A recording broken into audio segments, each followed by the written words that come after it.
చరిత్రను మనం ఒకసారి పరిశీలిస్తే ఎన్నో గొప్ప గొప్ప నాగరికతలు, సంస్కృతులు వెలిసిల్లాయి. దీంట్లో ప్రధానంగా చెప్పుకుంటే మనం రోమ్, మాయన్, మన తెలుగు ప్రాంతాల్లో అయితే కాకతీయ సామ్రాజ్యం, అలాగే విజయనగర సామ్రాజ్యం. అయితే ఈ నాగరికతలన్నీ కూడా వేటికవే పొరుగు రాజ్యాల దాడి చేయడం ద్వారాగా ధ్వంసం కాలేదు. వాటి లోపల నుంచి కూడా కొన్ని బలహీనతల కారణంగా ఆ సామ్రాజ్యాలు అంటే దేదీప్యమానంగా వెలసిల్లిన స్వర్ణయుగంలాగా వెలసిల్లిన ఆ నాగరికతలు మనకు కనుమరుగైపోయి చరిత్ర పుటలో నిలిచిపోయాయి. అయితే ఇప్పుడెందుకు ఈ విషయాన్ని మీ ముందుకు తీసుకొస్తున్నానంటే, మనం కూడా ప్రస్తుతం ఒక నాగరికతను అనుభవిస్తున్నాం. భారతదేశంలో ఒక ప్రత్యేక నాగరికత, ప్రత్యేక సంస్కృతిని అనుభవిస్తున్నాం. మనం గనక జాగ్రత్తగా లేకపోతే, మన నాగరికత, మన సంస్కృతి కూడా ప్రమాదంలో పడే అవకాశం ఉందా? ఒకవేళ అలా ప్రమాదంలో పడితే, ఏవైనా ప్రమాద హెచ్చరికలు ముందే మనకు తెలుస్తుంటాయా? అనే విషయాన్ని నేను అబ్జర్వ్ చేసినప్పుడు, చరిత్రకారులు ఏం చెప్తున్నారంటే, ఏ దేశ నాగరికత అయినా ధ్వంసం అవ్వడానికంటే ముందు ఒక 7 రకాల ప్రమాద హెచ్చరికలొస్తాయని జెప్పేసి చెప్పడం జరిగింది. సో, ఇది మనిషి యొక్క మనుగడకు సంబంధించిన విషయం కాబట్టి, సరే ఇప్పటికిప్పుడు ఉన్న ఫలంగా మనకు ప్రమాదం ముంచుకు రాకపోయినా సరే, భవిష్యత్తులో ఈ ప్రమాదం వచ్చే అవకాశం ఉన్నందున, దీనికి సంబంధించి కాస్త సేకరించిన వివరాలు మీతో పంచుకోవాలని అనుకుంటున్నాను. సో, అందుకని ఈరోజు ఈ టాపిక్‌ని మీ ముందు తీసుకొచ్చాను. మరి ఏం జరిగితే ఒక దేశ యొక్క నాగరికత గాని, సంస్కృతి గాని దెబ్బతింటుంది? ఎలాంటి విషయాలను మనం అప్రమత్తంగా ఉండాలనే విషయాన్ని గమనిస్తే, ఇక్కడ మీకు ఇప్పుడు 7 రకాల ప్రమాద హెచ్చరికలేంటియో నేను ముందే చెప్తాను. మనం ప్రస్తుతం అలాంటి ప్రమాదాలలో ఏమన్నా ఉన్నాయేమో ఒకసారి క్రాస్ చెక్ చేసుకోండి. ఈ వీడియోలోని మరిన్ని వివరాలు మీకు తెలియాలంటే ఈ వీడియో ఖచ్చితంగా స్కిప్ జేయకుండా చివరి వరకు చూడండి. చరిత్రకారులు ఏం చెప్తున్నారంటే, ఒక దేశములో నాగరికత అనేది దెబ్బతినడానికంటే ముందు, ఆ దేశంలో ఫస్ట్ ప్రజల యొక్క వ్యక్తిత్వం దెబ్బతింటుందంట. ప్రజల వ్యక్తిత్వం కూలిపోయిన తరువాతలే ఆ రాజ్యంలోని భవనాలు, అందంగా కట్టుకున్న భవనాలు, భవంతులు ధ్వంసమైపోయి, ఆ ప్రాంతం అంతా గూడా కనుమరుగైపోయే ప్రమాదం ఉంటుందంట. ఇంక ఇక్కడ ప్రజల వ్యక్తిత్వం అంటే మనం దృష్టిలో పెట్టుకోవాల్సిందేందంటే, ప్రజలు నైతిక విలువలు ఏవైతే ఉన్నాయో అవి అడుగంటిపోతాయి. అంటే ధర్మాధర్మాల విచక్షణ లేకుండా, న్యాయ అన్యాయాల విచక్షణ లేకుండా తమ ఇష్టారాజ్యంగా స్వార్థపూరితంగా వ్యవహరిస్తూ పూర్తిగా వ్యక్తిత్వాన్ని కోల్పోయి, ఆ తర్వాతల అంతర్గతంగా ఒకరితో ఒకరికి పడని పరిస్థితులు ఏర్పడి, ఆ తర్వాతల మెల్లమెల్లగా అశాంతి ఏర్పడి, చివరికి ఆ దేశం గాని, ఆ ప్రాంతం గాని మనుగడనే కోల్పోయే ప్రమాదం ఉంది అని చెప్పేసి చరిత్రకారులు హెచ్చరించారు. గతంలో ఇలాంటివే జరిగాయి అని చెప్పేసి కూడా వాళ్ళు చెప్తున్నారు. తర్వాతల వారు చెప్తున్న మరో రెండో ప్రమాద హెచ్చరిక ఏంటంటే, మితిమీరిపోయిన వినోదము బాధ్యతను చంపేస్తుందని చెప్తున్నారు. అంటే ప్రతి మనిషి సంతోషపడాలి, ఆనందం పడాలి, ఆనందంగా బ్రతకడానికే కష్టపడుతుంటాడు. అయితే చరిత్రకారులైనా సరే, అనుభవజ్ఞులైనా సరే, మేధావులైన, రచయితలైనా చెప్తున్న విషయం ఏంటంటే, ముందు బాధ్యతలు నిర్వర్తించాలి. ఆ బాధ్యతలు నిర్వర్తించే క్రమంలో అలసిపోయిన నీ మనసు గాని, నీ శరీరం గాని కాస్త సేద తీరడం కోసమే వినోదం ఉండాలి తప్ప, వినోదము ఎక్కువ పాళ్ళు ఆక్రమించి, బాధ్యత తక్కువ పాళ్ళు ఆక్రమించాల్సిన పరిస్థితి గనక ఉంటే, ఆ దేశం చాలా ప్రమాదంలో ఉన్నట్టు చెప్తున్నారు. అంటే ఆ దేశంలో నివసించే పౌరులు ఎవరైతే ఉన్నారో వాళ్ళు ముందు బాధ్యతల మీద ఎక్కువగా ఫోకస్ పెట్టాలి. ఎందుకంటే మనందరం చూసినట్లయితే ఎనకటి రోజులలో గ్రామాలల్లో గావచ్చు, లేకుంటే ఇంకా చిన్న చిన్న పట్టణాల్లో కావచ్చు, మనం చదువుకున్న వివరాల ప్రకారం ఏందంటే, ఎంటర్‌టైన్‌మెంట్ అనేది ఆనాటి ప్రజల్లో చివరి స్థానం. అంటే వారు పొద్దంతా కష్టపడి, అలసిపోయి సాయంత్రం వేళకు కాస్త సేద తీరడం కోసము ఆహ్, వినోదాన్ని ఆశ్రయించారు. అంటే వినోదం అంటే వీధి నాటకాలు గావచ్చు, లేకుంటే పాటలు గావచ్చు, లేకుంటే బయట కూర్చొని సరదాగా రచ్చబండ మీద కూర్చొని ముచ్చట్లు పెట్టుకోవడం లాంటి సందర్భాలు గావచ్చు. సో, ఇలాంటి విషయాలు మాత్రమే వాళ్ళు ఎక్కువగా ఫోకస్ చేశారు తప్ప, బాధ్యతలను వాళ్ళు ఏనాడు విస్మరించలేదు. అయితే ఈ ప్రస్తుత కాలంలో అంటే ప్రస్తుతం మారుతున్న సందర్భంలో, మనిషితో సంబంధం లేకుండానే తమ సమయం మొత్తాన్ని గూడా వినోదాల్లోకి పంపించేసి హరించే పరిస్థితి వస్తుంది. మనందరం చూస్తున్నాం. సోషల్ మీడియా ఈ రోజుల్లో విస్తృతంగా వ్యాపించేసి ఆహ్, ఏ పని మీద గూడా సరైన ఫోకస్ చేయనివ్వలేకుండా మొత్తం హ్మ్. తమ బాధ్యత మొత్తాన్ని పక్కబెట్టే పరిస్థితి తీసుకొచ్చింది. సో, దీని విషయంలో ఖచ్చితంగా అప్రమత్తంగా ఉండాలని జెప్పేసి గూడా చరిత్రకారులు చెప్తున్నారు. ఇది రెండో ప్రమాద హెచ్చరిక. మీ జీవితంలో గనక వినోదం పాలు ఎక్కువైతే మాత్రం దాన్ని తగ్గించుకొని బాధ్యతల వైపు మీ దృష్టిని పెట్టండి. ఇది రెండో పాయింట్. చరిత్రకారులు చెప్తున్న మరో ముఖ్యమైన పాయింట్ ఏంటంటే, బలహీనమైన విద్య. అంటే ఏ దేశంలో, ఏ ప్రాంతంలో అయితే విద్య బలహీనంగా ఉంటుందో, ఆ ప్రాంతంలో ఖచ్చితంగా అస్థిరత్వం ఏర్పడుతుంది. అంటే ఇక్కడ మనం చూస్తున్నాం ఈ రోజుల్లో చదువులన్నీ గూడా కేవలం మార్కులతో, గ్రేడ్‌లతోని ముడిపడి ఉన్నాయి. అదొక కొలమానంలాగా పెట్టి ఇంత మార్కులొస్తేనే, ఇన్ని గ్రేడ్‌లొస్తేనే వాళ్ళది నిజమైన చదువు అనుకుంటున్నారు గానీ, వాస్తవానికి అనుభవజ్ఞులు చెప్తున్న మాటేందంటే, చదువు అనేది జీవన విధానాన్ని అవగాహన చేసుకోవడానికి ఉపయోగపడుతుంది. అలాగే జీవనోపాధికి గూడా పనికొస్తుంది. జీవనోపాధి దొరకనంత మాత్రాన చదువు నిరర్ధకము కాదు. కేవలం మార్కుల ఆధారంగా అయితే చదువుతోని పెద్ద ఉపయోగం ఉండదని కూడా చెప్తున్నారు. తాను చదివే చదువుతోటి తాను సమాజాన్ని గురించి ఆలోచించగలగాలి. తన చుట్టూ జరుగుతున్న అంశాలని అవగాహన చేసుకోగలగాలి. ఖచ్చితంగా సమాజంలో ఎక్కడైనా సరైన విషయాలు తనతో చోటు చేసుకున్నప్పుడు ఖచ్చితంగా ప్రశ్నించే స్వభావం కూడా ఆ విద్యార్థుల్లో పెంపొందాలి. తనకెందుకులే అనే విధంగా వ్యవహరించేలాంటి ఉండే చదువులు నిరర్ధకము. ఆ దేశాన్ని కుంటుపడేలా చేస్తాయంటారు. మనం ఎక్కడో విన్నాం. ఏమని విన్నామంటే, ఒక దేశాన్ని మీరు ధ్వంసం చేయాలనుకుంటే మీరేం అణుబాంబులేయాల్సిన అవసరం లేదు. లేకుంటే ఆహ్, వారిపైన ఎలాంటి దండయాత్రలు చేయాల్సిన అవసరం లేదు. ఏం చేయాల్సిన అవసరం లేదు. అది జస్ట్ ఆ ప్రజలకు దక్కే చదువుని దూరం చేస్తే చాలు వివిధ మార్గాల్లో ఆటోమేటిక్‌గా ఆ దేశం కుప్పకూలిపోతుందని చెప్పేసి మనం ఎక్కడో ఒక చోట విని ఉంటాం. సో, అంటే చదువనేది ఎంత ఇంపార్టెంటో మనం అర్థం చేసుకోవాలి. ఒక దేశం ఎప్పటికి సుభిక్షంగా ఉండాలంటే. ఎంతోమంది చరిత్రకారులు చాలామంది చెప్తున్నారంటే చదువు, అలాగే వైద్యం ఈ 2 గూడా ఖచ్చితంగా కంప్లీట్‌గా ప్రభుత్వం చేతిలోనే ఉండాలి. ఎందుకంటే ఇవి 2 అంటే వైద్యం ప్రభుత్వం చేతిలో ఉంటే ఆరోగ్యవంతులైన పౌరులుంటారు.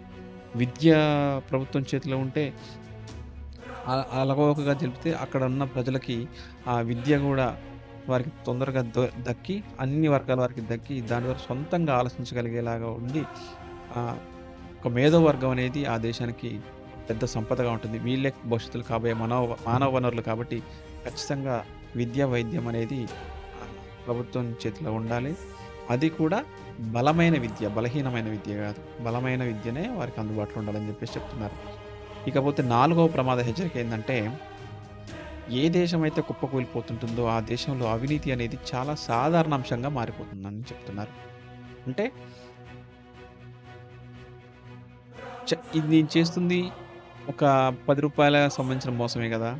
రూ. 100 సంబంధించిన మోసమే గాని ఆలోచించొచ్చు గానీ, అది చాలా ప్రమాదం అని చెప్తున్నారు. ఎందుకంటే, ఈ అవినీతి ఎలాంటిదంటే ఒక్కొక్కసారి ప్రాణాలు కూడా తీసేసే పరిస్థితొస్తుంది. అవినీతి అంటే ఇక్కడ అర్థం ఏందంటే, తనది కానిది, తనకు అర్హత లేనిది అక్రమ మార్గాల్లో తాను పొందడం. ఆ పొందే క్రమంలో ఎంతోమంది జీవితాలు దాని కింద నలిగిపోవడం. సో, ఈ అవినీతి అనేది దేశం సుభిక్షంగా లేకుండా వాళ్ళ యొక్క నాగరికత ధ్వంసం కావడానికి చాలా, చాలా, చాలా ప్రమాదకరం అని చెప్పేసి కూడా నిపుణులు హెచ్చరిస్తున్నారు. సో, మీ చుట్టుపక్కల ఇలాంటి అవినీతి ఏమైనా జరుగుతుందా అనేది మనం చూస్తుండొచ్చు. మనం చూస్తూనే ఉన్నాం చాలా చోట్ల. చిన్న కార్యాలయం కాంచి మొదలుపెడితే దేశంలోని ప్రముఖ కార్యాలయాల చోట్ల వరకు గూడా రెగ్యులర్‌గా వినబడే మాట ఇంతిస్తేనే పని చేస్తా అంటున్నారు, అంతిస్తేనే పని చేస్తా అంటున్నారు అని చెప్పేసి మాటలు మనం వినిపిస్తున్నాయి. సో, అంటే ఖచ్చితంగా మనం కొంత ప్రమాదాలు ఉన్నట్టే. దీన్ని అలర్ట్ చేసుకోవాల్సిన అవసరం ఉంది. ఇకపోతే మరొక ముఖ్యమైన విషయం, ఆ దేశంలో ఐదవ విషయంగా చెప్పాలంటే, ఆ దేశంలోనంట కుటుంబ విలువలు అడుగంటిపోతాయంట. కుటుంబ విలువలు అడుగంటిపోవడం అంటే మీకు తెలుసు ప్రతి మనిషి సంఘజీవి. సంఘజీవి కంటే ముందు అతను కుటుంబ జీవి. సో, కుటుంబ జీవి అంటే ఖచ్చితంగా తల్లి, తండ్రి, భార్య, పిల్లలు వీళ్ళందరితోని కలిసి సుభిక్షంగా ఉండగలిగే జీవితం ఖచ్చితంగా ఈ రోజుల్లో పౌరులకుండాలి. మనకు తెలుసు ఆల్రెడీ ఉమ్మడి కుటుంబాలన్నీ భారతదేశంలో ధ్వంసమైపోయినాయి. వెస్ట్ కుటుంబాలొచ్చినాయి. చాలా చిన్న కుటుంబాలొచ్చినాయి. దీంతోటి పెరుగుతున్న జనరేషన్‌లో ఆహ్, పిల్లలు తాతయ్యలతోటి, అమ్మమ్మలతోటి, నాయనమ్మలతోని గడిపే పరిస్థితి లేదు. అలాగే భర్త భార్యతో గడిపే పరిస్థితి లేదు. భార్య భర్తతో గడిపే పరిస్థితి లేదు. ఆహ్, పిల్లలు తల్లిదండ్రులతో గడిపే పరిస్థితి లేదు. అంటే అంటే ఎంతసేపటికి పని చేసుకోవడము, జీవనాన్ని కొంచెం సౌకర్యవంతమైన జీవనాన్ని సంపాదించుకోవడమే లక్ష్యంగా వేగంగా మారుతున్న పరిస్థితులకు అనుగుణంగా తమ జీవన విధానాన్ని మార్చుకుంటున్నారు కానీ, ఈ క్రమంలో అసలు మనం ఏమాత్రం కూడా హాని చేయకూడనటువంటి కుటుంబ విలువలు అనే అంశాన్ని మాత్రం కంప్లీట్‌గా పక్కన పెట్టేస్తున్నాం. మనం చూస్తూనే ఉన్నాం ఈ రోజుల్లో ఎన్నో న్యూస్ పేపర్‌లలో, ఎన్నో టీవీ ఛానెల్‌లో ఖచ్చితంగా మొత్తం విలువలు దిగజారిపోతున్న కండిషన్ మనం చూస్తున్నాం. సో, ఇది ఇలాగే కొనసాగితే ఖచ్చితంగా ప్రమాదం ఉండే అవకాశం ఉంటుంది. నాగరికత దెబ్బతినే అవకాశం ఉంటుంది. కాబట్టి ఈ విషయాల్లో గూడా మనం కొంచెం అలర్ట్‌గా ఉండాలి. ఇకపోతే మరో ఆరో ప్రమాద హెచ్చరిక ఏందంటే దూరదృష్టి లేని నాయకత్వం. అంటే ఒక దేశాన్ని నడిపించేటటువంటి నాయకుడికి గనక ఒక ముందు చూపు అనేది లేకపోతే, ఆ రోజు గడిస్తే చాలు అనే తీరుగా అతను గనక పనిచేస్తే, ఆ దేశం ఖచ్చితంగా ప్రమాదంలో పడుతుందంటున్నారు. అంటే ఏ స్వార్థము లేనటువంటి నాయకుడు ఆ పదవిలోకెక్కి ఎందుకంటే ఆ దేశంలో 120,00,00,000 మంది ఉండని, లేకుంటే 150,00,00,000 ఉండని, కనీసం 100 మందన్నా ఉండని. వాళ్ళ తరపున వాళ్ళందరి తరపున వాళ్ళ యొక్క జీవనాన్ని మొత్తాన్ని గూడా తన జీవితంలోకి తీసుకెళ్ళి ముందుకు తీసుకెళ్తున్నటువంటి వాడు నాయకుడు. కాబట్టి ఆ నాయకుడు చాలా జాగ్రత్తగా ఉండాలి. ఎందుకంటే అతనొక్కడి ప్రాణం గాదు. ఇతడొక్కడి జీవితం గాదు. దాదాపు ఒక 120,00,00,000 మంది జీవితాలు తన చేతుల్లో, తన గుప్పిట్లో పట్టుకొని ప్రపంచంలో తిరుగుతున్నటువంటి వ్యక్తి అతను.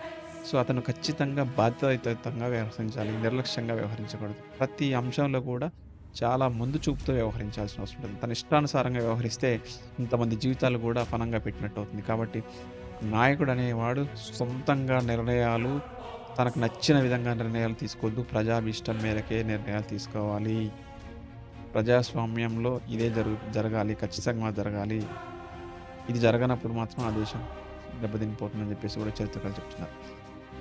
ఇకపోతే చివరి అంశంగా లా చివరి అంశంగా ఏం జరుగుతుందంటే సంస్కృతి అనేది విఫలమైపోతుందట. సంస్కృతి అనేది ఫెయిల్ అవుతుంది. అంటే ఇక్కడ సంస్కృతి అంటే మన పండుగలు, మన భాష, మన కట్టు, మన బొట్టు, మన వేషం, మన ఆచార వ్యవహారాలు ఇవన్నీ మన సంస్కృతి కిందకొస్తాయి. ఇవన్నీ కూడా మెల్లమెల్లగా మార్పులు చెందుతుంటాయన్నమాట. అంటే ఏముందిలే ఇలా చేస్తే తప్పేముందిలే అనే ఫీలింగ్‌కొచ్చేసి పెద్దలు చెప్పిన మాటను పెడచెవిన పెట్టి తమ ఇష్టారీతిన అంటే స్వేచ్ఛ పేరుతోటి, స్వాతంత్రం పేరుతోటి కొన్ని ఏవైతే ఉన్నాయో మారుతున్న కాలం అనే పేరుతోటి కొన్ని అంశాలను మనం టచ్ చేయకూడదు.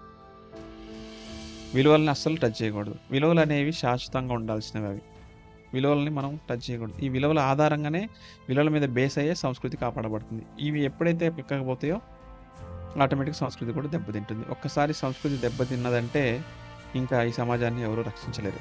సో, కాబట్టి బాధ్యతాయుతంగా వ్యవహరించి ప్రతి ఒక్కరం ఎందుకంటే ఒక నాగరికతను గాని, ఒక సంస్కృతి గాని, ఒక ప్రాంతాన్ని గాని, ఒక కుటుంబాన్ని గాని ఖచ్చితంగా మనం కాపాడాలనుకోవాలనుకుంటే వాళ్ళు తప్పనిసరిగా వ్యక్తిగత బాధ్యత పోషించాలి. ఎదు పక్కన వాళ్ళేం జేస్తున్నారు, నా ఎనక వాళ్ళేం జేస్తున్నారు, నా ముందు వాళ్ళేం జేస్తున్నారు అనే ఆలోచన కంటే, ఇక్కడ నేనేం చేస్తున్నా నా వంతుగా ఈ దేశానికి, ఈ ప్రాంతానికి, నా భాష ఎలా ఉంది, నేను ఖర్చు చేసే విధానం ఎలా ఉంది, నేను సంపాదించే విధానం ఎలా ఉంది, నేను మాట్లాడే విధానం ఎలా ఉంది, నా పోకడ ఎలా ఉంది, నా ప్రతిస్పందన ఎలా ఉంది, నా సామాజిక బాధ్యత ఎలా ఉంది, ఇలా ప్రతి అంశంలోనూ జోక్యం జేసుకోవడం, అప్రమత్తంగా అలర్ట్‌గా ఉండటం వల్ల ఒక బాధ్యతాయుతమైన పౌరుడిగా మనం నిర్వహించుకొని, మన దేశాన్ని 10 కాలాల పాటు చల్లగా ఉండేలాగా చూసుకొని, మనం అనుభవించిన ఈ జీవితాన్ని మన తరతరాల వారికి, మన రాబోయే పిల్లలకి, ఇంకా రాబోయే పిల్లలకి, ఈ దేశ పౌరులకు అందించిన వాళ్ళం అవుతాం. సో, కాబట్టి ఈ విషయాన్ని మీరు దృష్టిలో పెట్టుకుంటారని ఆశతోటి మీకోసం ప్రత్యేకించి ఈ వీడియో తీసుకొచ్చాను. ఈ వీడియో పైన మీ అభిప్రాయాలు ఖచ్చితంగా తెలియజేయండి. ఈ అంశం పైన మీ యొక్క అభిప్రాయాన్ని తెలియజేసి నచ్చితే లైక్ చేయండి, షేర్ చేయండి, కామెంట్ చేయండి. కానీ ఖచ్చితంగా సపోర్ట్ చేయండి. ఎందుకంటే నేను చేస్తున్న ఈ ప్రయత్నం అంతా గూడా ఇది నా తొలి అడుగులు. సో, ఈ తొలి అడుగుల్ని మీరు కొన్ని వేల మైళ్ళ పాటు నడిపిస్తారని, ఇలాంటి ఎన్నో మంచి టాపిక్స్‌తో నన్ను మరింత ప్రోత్సహిస్తారని కోరుకుంటూ మీ Nageswar talks Nageswararao. Thank you.